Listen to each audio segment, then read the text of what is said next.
আমরা যে জায়গাটা দাঁড়িয়ে আছি এটা অ্যাকচুয়ালি একদম মরিচঝাপির উল্টো দিকে একটি দ্বীপটির নাম হচ্ছে সার্জেলিয়ার একদম দক্ষিণ পূর্ব দিকের প্রান্তিক গ্রাম হচ্ছে পরশমণি। সেই পরশমণি তো এই গাছগুলো বেসিক্যালি আমাদের লাগানো হয়েছিল আমফান পরবর্তীকালে, মানে 2020 সালে অক্টোবর মাস থেকে লাগানো হয়ে গেছিল। এখন 23 সাল।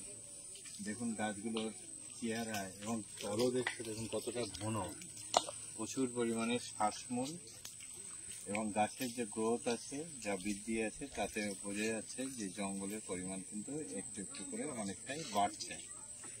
তার মানে আমাদের এই যে ম্যানগ্রোভ প্ল্যান্টেশন এবং প্রোটেকশন যে কাজটা, সেই কাজটা কিন্তু আরো অনেক বেশি সুস্থায়ীভাবে তৈরি হচ্ছে।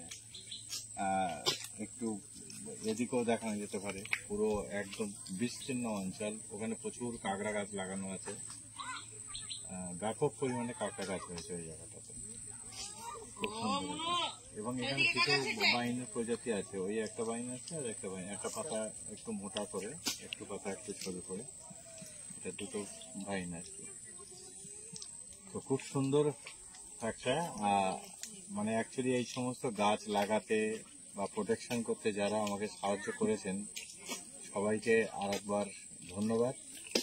আপনারা এই কাজে এগিয়ে আসুন, আমরা এই কাজটাকে আরো দীর্ঘস্থায়ী করতে চাই এবং আপনাদের সহযোগিতা চাই। আর আপনাদেরও বলবো, আপনারা যখনই সময় পাবেন তখনই আমার সঙ্গে যোগাযোগ করে এই অঞ্চলে এসে দেখবেন যে গাছগুলো ঠিকঠাক আছে কিনা। অনেক অনেক ধন্যবাদ সবাইকে।